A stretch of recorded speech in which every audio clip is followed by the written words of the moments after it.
2014. On to our trending topics this week.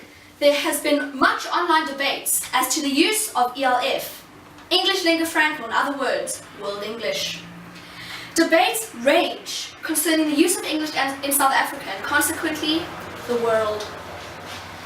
With theorists at each other's necks constantly about the conflicting viewpoints, we ask who, why, when, we ask how, what, we ask, but do not fear, Dr.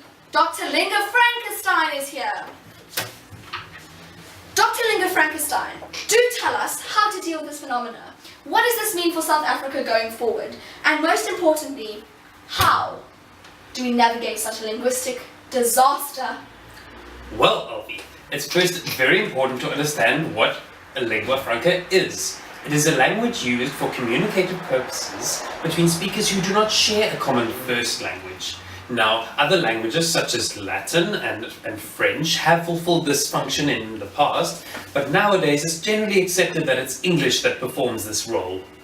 And if you look at what Van Parijs and de Swaan are saying, it is not then obvious to accept English as our lingua franca. Van Parijs claims that it is essential that we have one single lingua franca to assure solidarity and integration between states. And then he proposes, very logically, that we use English as it has already been established as a dominant language.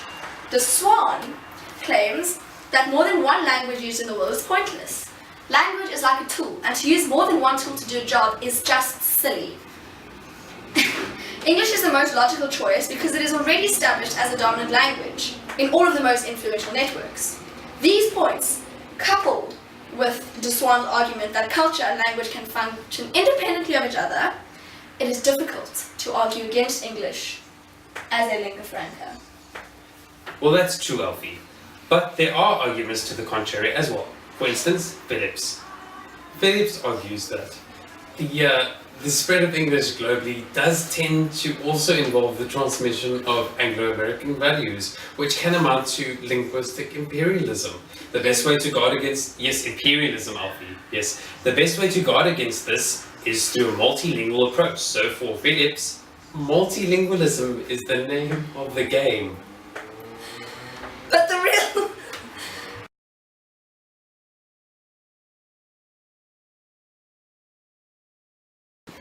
Fair enough, but how could we possibly approach language in this way? Well, Alfie, there are more moderate views that could offer a kind of guiding light. Guiding light. Yes, guiding light, Alfie.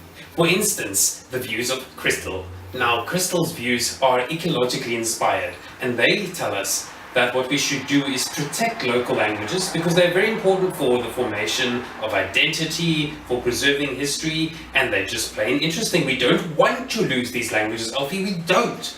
But it is also true that it's almost too late to do anything about the spread, the power, the prestige of English. So, Alfie, the solution, according to Crystal, is then to use local languages for identity formation and for preserving historical and social links, but also to use English for more communicative purposes. But the real question is, what does that mean for ELF in South Africa? Going now to our correspondent, Vickers van der Merwe in Benoni. So, Vickers, what does all this mean to South Africa? So basically, Alfie, the clouds have parted and the sun is coming. We're doing the Alf section now. Oh, you want to do that now? Okay, I'll get on it. So basically, as Alfie was saying about Alf, to take it in the South African context, we use the language as a middle ground between the other native tongues. And this is very apparent if we look in the South African media industry. You just, take a walk, go look at the billboards. Most of them are in the English language advertised. And if you walk into a shop, most of the majority section of the magazines is in English. And even the truck companies that deliver stuff, it's branded in English and the slogans is in English as well. So, there's all of these examples and you can't fight the facts. It's just we're using ALF and we're proud of it, and it has modernized a lot over the last few years. And I've actually went on the streets and asked the people what do they think is unique to the Alf in South Africa.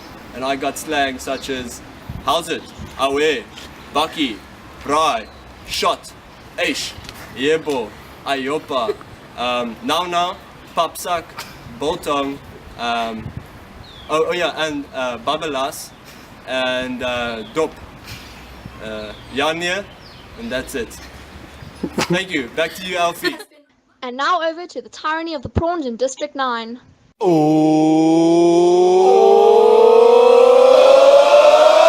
speech is my recital. I think it's very vital to rock a rhyme. That's right, on time. It's tricky, it's the title. Here we go. It's tricky to rock a rhyme, that's right, on time. It's tricky.